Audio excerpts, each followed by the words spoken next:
อันนี้จังก็ต่างทางละต่างทางคุณเอามันมาอยู่ที่เก่าเชี่ยวมันก็ยังมาเว้าว่าเขามาโอนผมสมางอก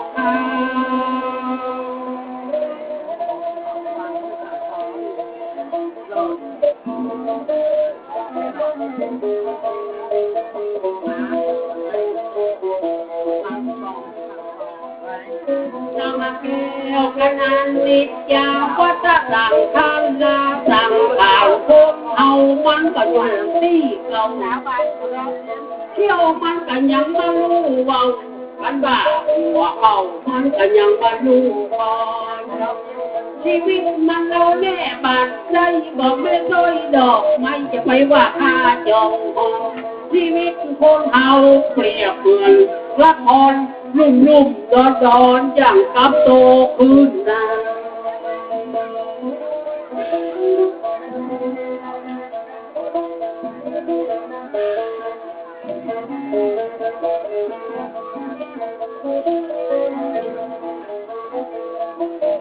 แล้วจะจวนเราแม่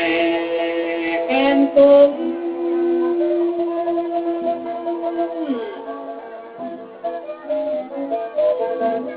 หลัดป้องกันบ้านในผินต้องบอกแวเมืองไรทุ่งร้อนใจจะเป็นไฟเดานะรอกับไปยังตาไปมาละนึกรถใหญ่โดนเสือตาก็ใจบอกได้อ้างว้าวกลางมันยังมีควรพอมีจ้างพอมันต้องมีจ้างพี่มี5 ปากก็ดีต้องมี5 ปากสูนกันว่ามีบาปมันก็ต้องมีบุญตกต่างไปลุนอย่ามาถึงกันทัน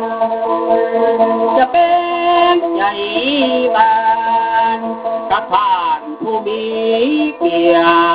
รตินี่แต่น้องน้ำจะท่วม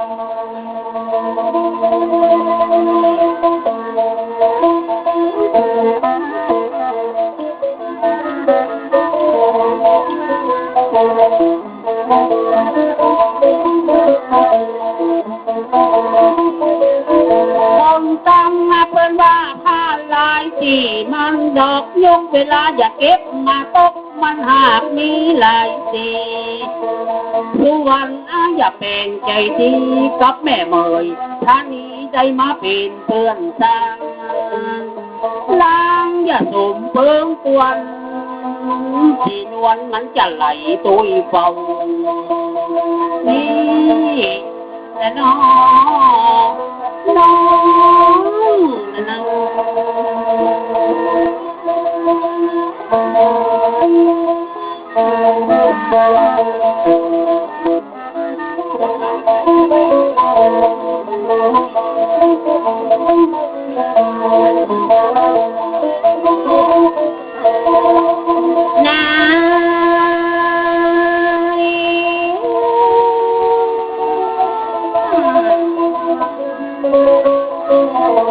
มาขอถึงยังวันที่ว่า28 ธันวา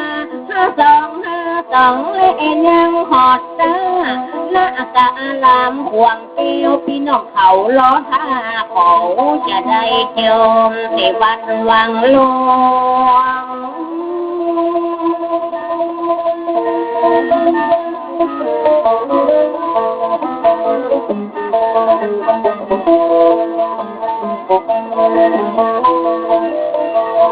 น้ออายวันนี้ก็เป็นวันจันทร์ณในอันลำดับไปยังห่วงวัดสถานนี้ยังเป็นเขตสำนักของพิสุและสำนักยังบันเดนนะบ่ดีเอามากล่าวคำหยาบคนบ่จบฉลาดที่น้องจ้องกาเก่งนะพวกกรรมมันจะมาสอนเป็นอย่าได้สะเต็นทิศสองเฮาเมื่อใด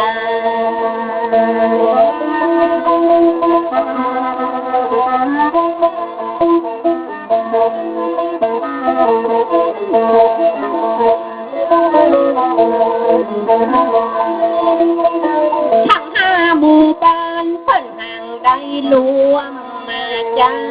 กัน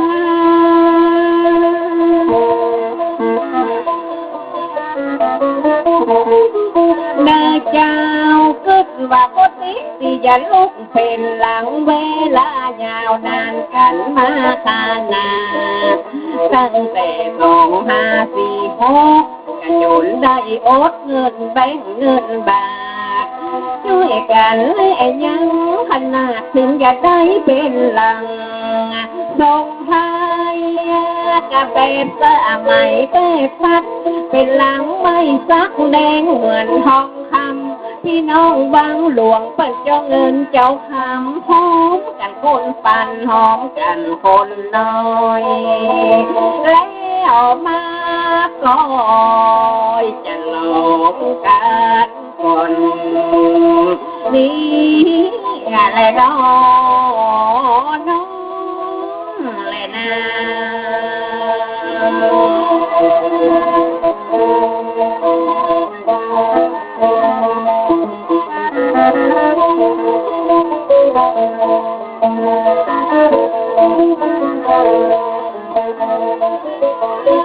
งานนักขอช่วยกันเอาจะหลอนงานเบาสองเฮาต้องช่วยกัน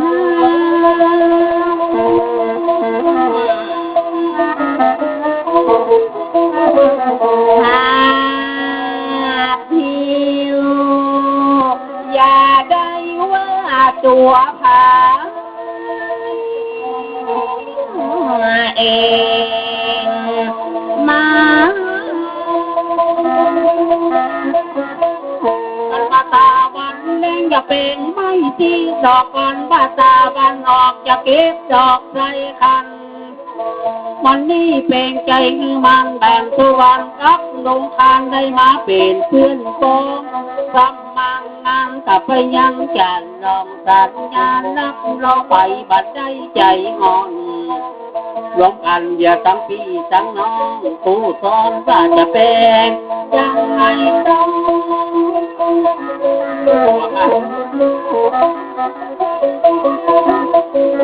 กันจากการทำบุญเป็นสิ่งช่วยกันเด้คนเมืองเป้พระนครปูไก่ละขอข้าวอนน้องกาใจเป็นห่วงเป็นใยที่เจ้าบางเอามาห่วมกินเขามาห่วมตาพบปะสังสรรค์เรากันเป็นพี่เป็น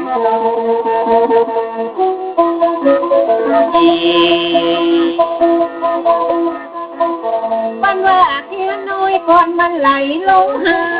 หัวมันบอกว่าห่างมันจังตีให้บงเจมันจังโหมตายคุยก็ว่าไม่สร้างดีสารหัวล้อมบ้านคือวันที่มาโดนนงคานพระเจ้าสาวนานบ่ใจไม่ใจห้างวันนี้บ่ใจเหมือนงานบ้านงานของขวงเจวอา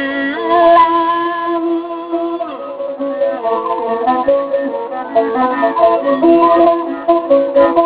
จากบนวังหลวงถึงอย่ามี5 หมู่แต่ย้ายมาอยู่วัดยังเดียวกันมีความพร้อมรอเพียงกันร่วมสามัคคีกำนันผู้ใหญ่บ้านบริหารนั้นยังฝ่ายปกครองหัวใจนายมอนได้ดีเช่นดำ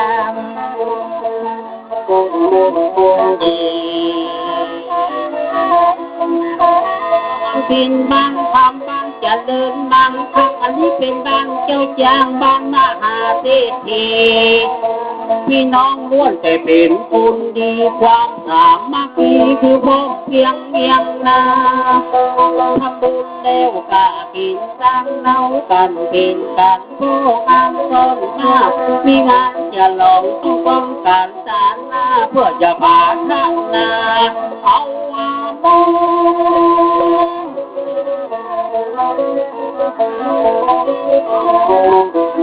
กันว่าการทำบุญเขาปัจจัยใจบาปมือมันขาวสะอาดช่วยกันจัดแจงกรรมการสงวนก็บัดนางเองเสียงทองคำกับไปยังเป็นเจ้าสมาค เล่าว่าตายละลูกละเต้าตายละหอเฮือนเดือนด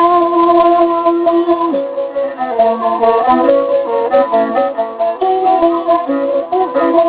จะเป็นห้องหาก็คำแม่ลาแสนพวงคำย่าเยี่ยนเดือนกันสีคาเลจะไปอยู่ในกันของใดพิกบอกมาบานกรรมการไปยังสั่งวันมาเดียวสมเพิ่งควรตาหน้าปืนแล้ว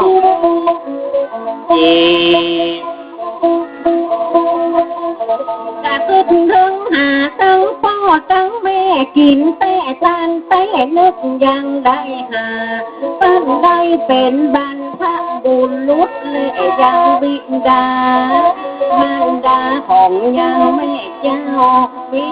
จดหมายน้อยมาสมควรกรรมการสั่งวนนางเอ็นเมียเจ้าแสนพวงคำในนามสาเจ้าของนางพ่อเจ้าขอ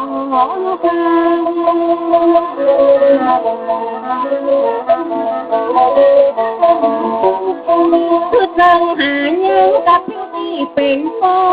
อยู่ในนอพ่อคำนั้นนาพันละยาพ่อพ่อลาแถมกาเส้นพวงคำเลยยังละเจ้าอย่ายืนไปยังนั่นกาของพิดมาในวันพูดมาเจ้า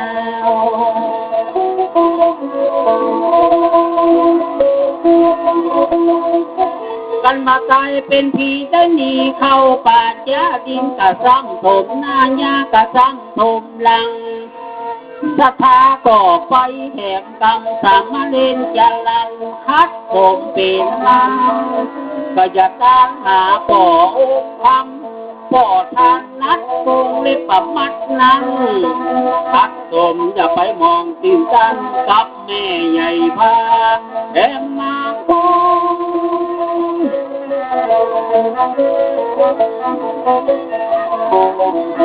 กันบอกแม่ใหญ่พานี่ยังปิ่นแก้วทิ้งบุญไปแล้วหลานตาลไปหาถามมาเล่นกะจะลันนั่นกะคัดสมขนาตานหาบ่อเจ้าบ่อทางนั้นลงเล่นบ่มัดกาอย่าไปอยู่ในจ้าลุงลำป่ามาในวันนี้ก็ยังเป็นปีเก่าลูกเต้ายังได้คิดถึงหาได้กินข้าวใหม่ปลามันเลยอาการนึกถึงคุณเลยน้องยาเยื่อนสีประเทศนำฟ้าโกหรือฮัตโตใจยังส่วนบุญเตโลว่าไหนลุงโลดเนื้อเจ้าพันละยาชื่อปลาไม่พอ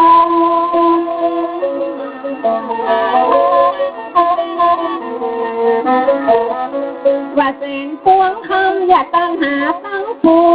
มันอย่าไปอยู่เลยยังในหาผู้คำอย่าลาแหลมนั่งกาทักต่อนั่งมาสามมาดินเลยเจ้าอุทิศส่วนบุญไปหาพ่อจะรักนั่งกาทักผมเนื้อยา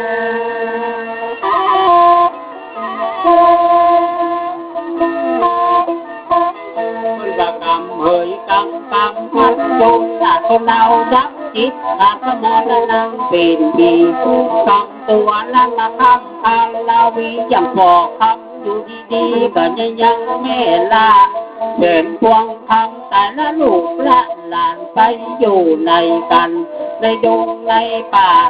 ใส่เข้าดงเขายังป่าจ้าอย่าไปอยู่ห้องโหยดอยด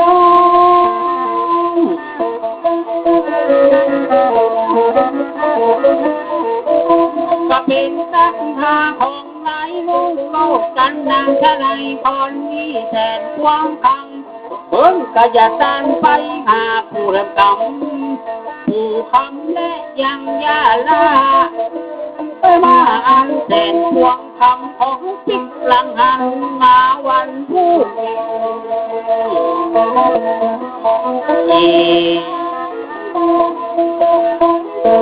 ก็มีในนามเจ้ ยื้อสามมาอันเองจำลักคัดสมละเล่ากระตึงได้เมื่อว่าจะลังคัดสมอันนี้อยู่ได้เป็นตนเป็นสามมาเน้นจะลันเนอเจ้าตานไปหาปอดธนัดนาฬิกาห้องฉันก็มัดคัดสมนั้นเราให้ใหญ่พาปิดแก้วเนื้อเจ้าที่น้องเราว่ามา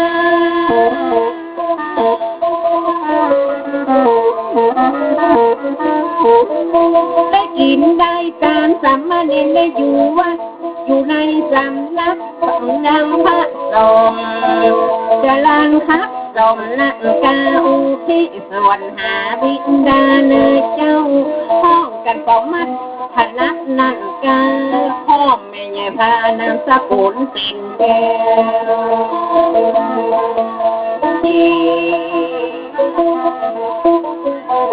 จะมีนำสีต้องได้อ่านได้บอกพิสภาในนอกนางอำนวยเหมือนกัน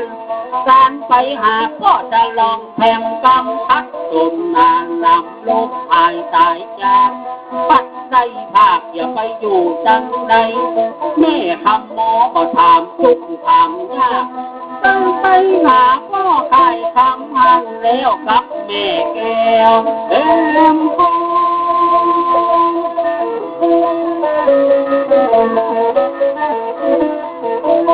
ก็ยังภาคภูวิสารพัฒนาภูมิธรรมจะตามไปหาหลวงปู่วังเหอไปอยู่ที่ไหนกันเนื้อคือใดพิกบอกมาบ้านมาอยู่สำนักของพระภิกษุสงฆ์วันผูกมงคลเป็นวันเลิกลา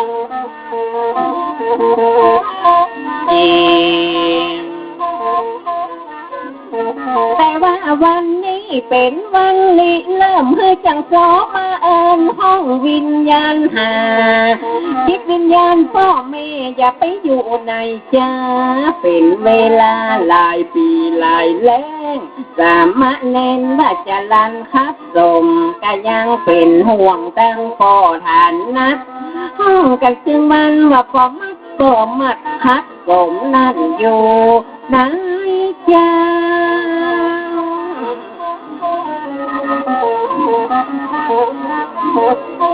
กับแม่ใหญ่พานามสกุลปิ่นแก้วขอก็ได้ของแพวยิ้มแย้มแจ่มใสวันนี้มาเป็นนวงเส้นใหญ่บาจังเนี้ยจะได้พ่อหงขอซอยยังปอยอดคิดประสานพ่อกระตายไปนานละอารามห่วงแล้ว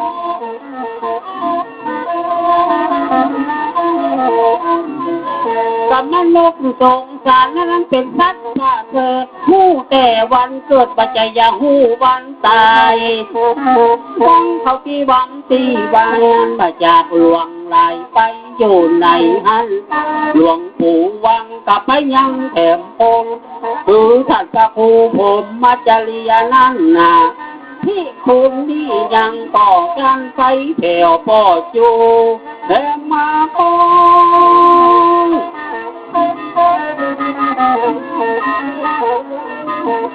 ก็จะห้องแม่สาวังกาวังสับเยยจะไปเลยแล้วกาเหมือนกันสับเยยแก้วเยยไข่แถมกำพี่อุ่นพี่มาพี่มุงเป็นมันนะพุทธแถวเยยตุยเยยปีนกันว่าได้ยินหุบพิกมาอย่าจา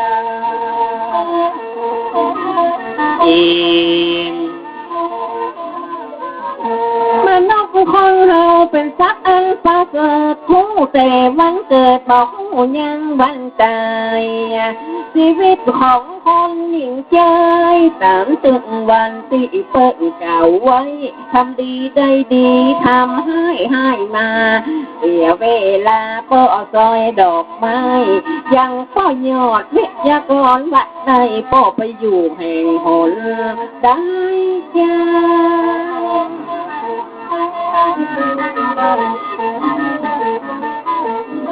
พอยอดต่อมาเป็นผู้ลีเริ่ม การสร้างยังกุฏิหลังไม่บอกเดี๋ยวนี้อยากจะหลองแล้วนอเมื่อได้ยินเสียงโซ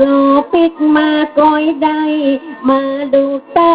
ศาลาทรงไทยโกติทรงไทยหาได้มาเยอะกลาง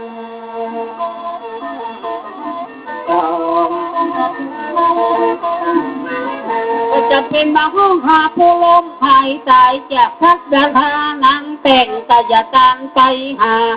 กันมาพ่อสมกับยังเมตตาที่โสดกับไปยังเป็นเจ้า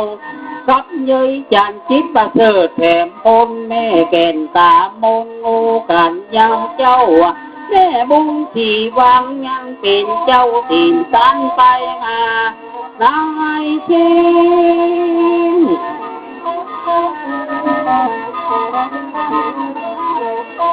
ก็เป็นนายทิมบุญสารักสินสันนะสินพันจะไปจงซ้ำมีจ้ำเป็นใจ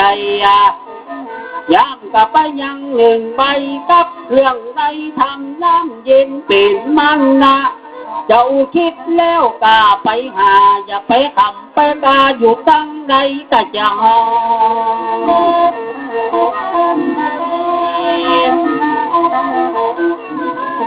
ก็ถึงว่าผู้บ่มีน้ำมีเจื้อบาดใดบาเพื่อล้วนสร้างเป็นหลังยังก็ติทุกใดเป็นทางเอาเตอสุวันเขาก็ได้ตายจากส่วนคิดกับวิญญาณของก็น้อยป้อนานบุญกินบุญการบอกเธอได้ปัดปากคือปั้นได้มาน้อมมาเกิดพระกลางขวังแก้วอาลา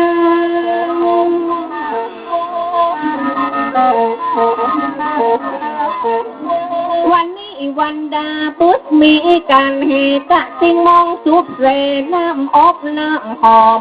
ห้าหมู่บ้านฟ้ากันมาจอมเข้าดอกไม้มาจอมด้วยความนักสามัคคีความงามความดีเป็นของพี่ของน้องเองคนละมาตั้งลำเขาไม่เป็นย้อมยามมันจะอยากเอาตั้งหน้าไปเป็นรักเป็นคันบนกับบอลลินของเก่าของหลังนี่เป็นของตำนานโบราณเก่าหันของพี่น้องเจ้าบ้านบางหลวงจีข้ายอมพวงบ่มีเท่าคุณจำมากินต้องจำเป็นต้องหันดิสัทธานางเวนยังมาต้อ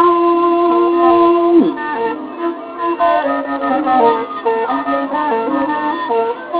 ไปหาพ่อตันแม่ใบเป็นเจ้าหน้าแหลมนั้นเล่าพ่อหน้าก็จะเห็นนะวันนี้จงไขความจริงมีอย่างสี่ใบตานไปหาเจ้าของได้ปิกพอกกลับมาอย่าไปคำไปกาจะได้จริงขอเรา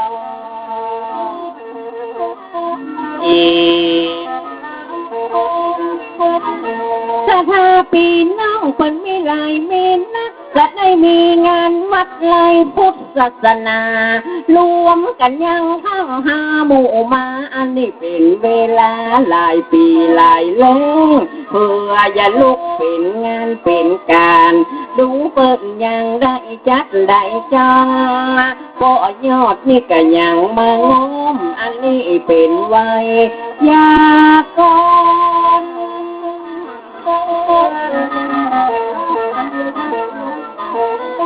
เพราะยอดจิตประสานเป็นไวยากรณ์วัดหรือว่าบุญมัดของบ้านวังหลวงพ่อมาวังตะวันแถมห่วงสองคนนี่เพื่อได้ช่วยปลูกสร้างเป็นเจ้ากรรมซึกโกติหลังงามเมื่ออย่ากินอย่าตานมาจ่ายอย่าแล้ว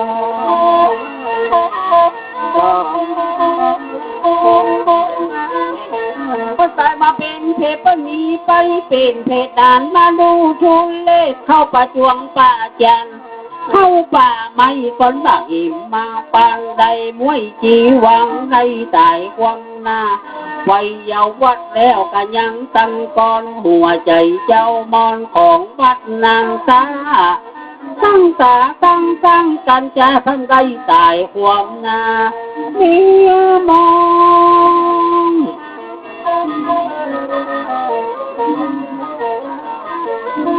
ก็เป็นสักทาคงยังแม่ตุ้มใจใส่มันตุ้มจะตานหาพ่อหลวง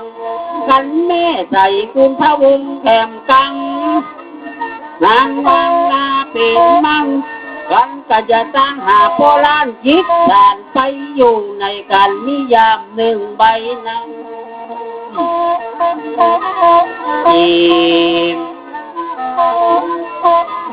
มาเยอะมาใจเลี้ยวไว้บ่จ้าวันผูกกะทาตักบาทแถมบ่กะ7 โมงนั้นเพิ่นจะได้บ่ล้อมีวิธีกันยังตักบาท10 โมง9 โมงปลายพี่น้องอย่ามาลายสิจะตาขนาด3 วันตีใจของวัดถึงจะได้ประกาศทั่ว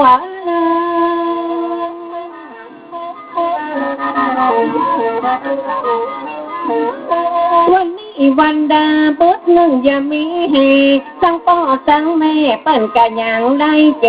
งวิญญาณได้ไปขำไปแยงหมดถึงเวลาแรงแม่ยังบานได้ตั้งใจเมื่ออยากกินอยากการหือมดไหลงามเหมือนน้ำใสลาง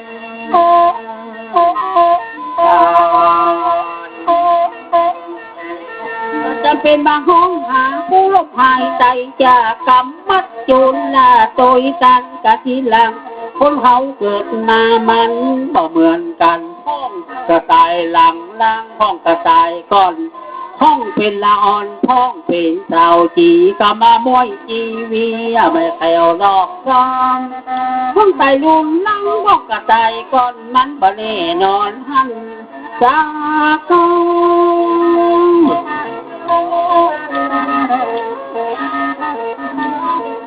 ก็สถาแม่ลุมตานไปหาพ่อก็จะนี่ยังเหมือนกันนะกับแม่บงแถมกำกันบะทองป้าไผ่กับพ่อตันเป็นมั่งนากันแม่กายจิตถูกของเราเลี้ยงดูแสวงนั้นก็หง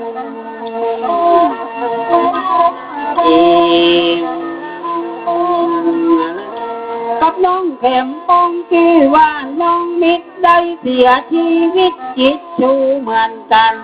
เพิ่นกะตานย่ามหนึ่งใบแถมกำหยาดน้ำหมายตานไปหาผู้ล่วงล้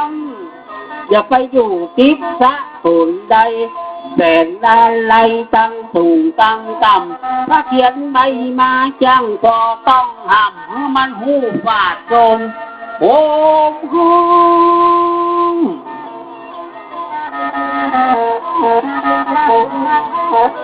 เมื่อมันแจ้งต่อไปเมื่อมันใส่ต่อน้ำใส่กูสร้างจูขินเตียมตา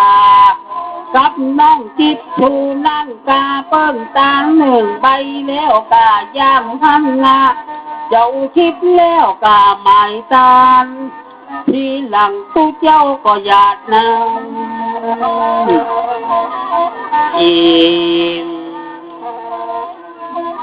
พ่ออาจารย์เว้นตานมาตู้เจ้าหยาดน้ำพาหาหลายบ้านเปิดมารวมกันสินัดหวังหลวงแห่งกันหูกะยานำตอนเจ้าสักบาทเปิ้นกะยามาบ่ได้ขาดสายเวลาเจ้าบอกควายสืบชะตาได้ทราบสอนเจ้าอย่าทำบุญตักบาตรเท่าไรขาวสะอาดทุกวัน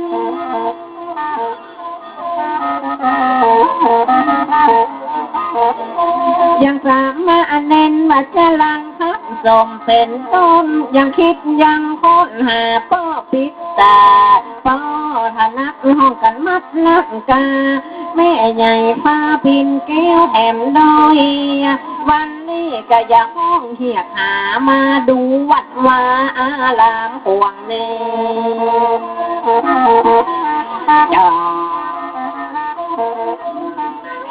ก็จะเป็นต้องมาสักดาไปนั้นนอสายกู้จำบัดได้เข้าได้มอง ก็เป็นศรัทธาของแม่แผ่นทอง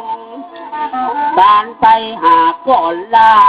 กับแม่อู้ใจประเทียงแถมกำหม้อสีผู้พันเส้งมาได้จวดจ้า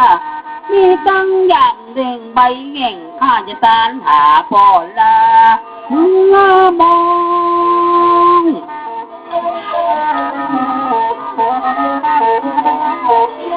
ว่าตายเป็นทีได้หนีไปเป็นเปิ้นตกสะเบิงสะเจิ้งเข้าป่าจวงป่าจันเข้าป่าไม่คนบ้าหิมมาปานก็ได้มวยจีวังตายละลูกละเต้าตายละเขาพ่อแม่ตายละของละที่นั่งที่นอนละให้นาป่าตัง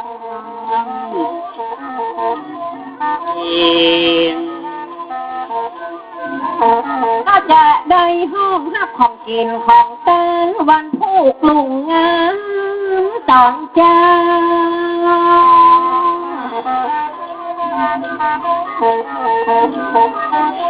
ได้กล่าวน้ำไปชื่อเสียงก็ไม่เจ้าผูกลุงเจ้ากับเวลาบอกไว้สาธาวังหลวง5 หมู่บ้านมากันทุกท่านมากันทุกหลังค่ะนอโปนาหอดถึงเวลาร่วมกันตักบา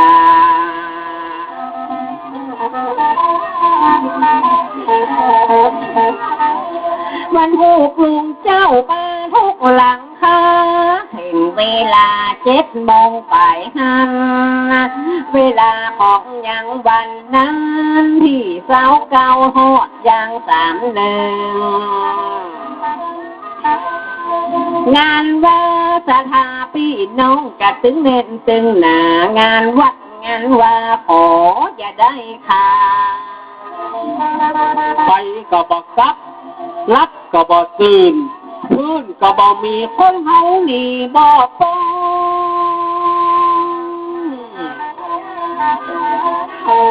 ง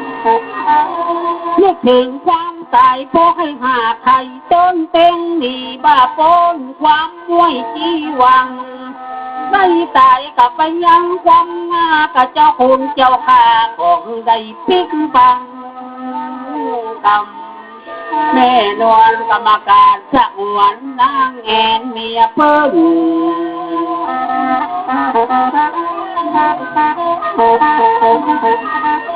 พ้นชกกระเป๋าหน้าพ้นขั้วกระเป๋าหลังแทนพวงคำมาปั่นยืนให้ความเจ็บก็บอกได้ใกล้กันบ้าความใครอย่ามาใกล้ปีใหม่3 กำขอเจิญพ่อน้อยขอเจิญพ่อนานแม่อุ้ยเขากะล้ำแม่ย้ายเขาอย่ากองต่อไปเป็นรอบกรรมการสงวนนางแอนแสนพวงคำนะครับเนาะ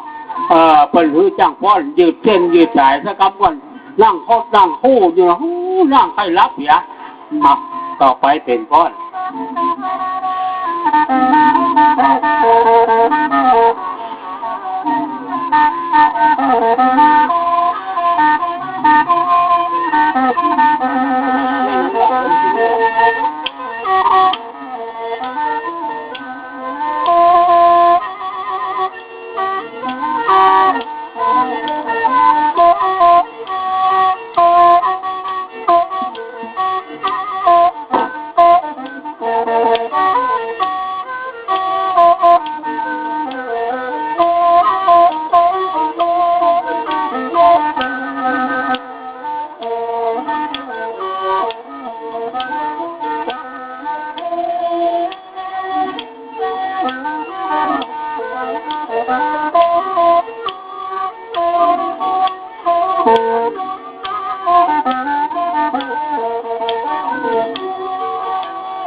เ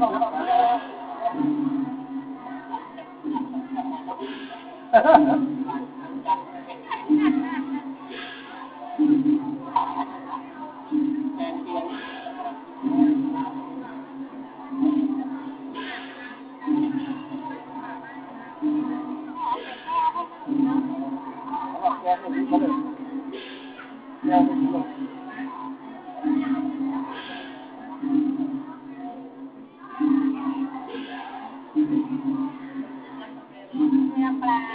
กับ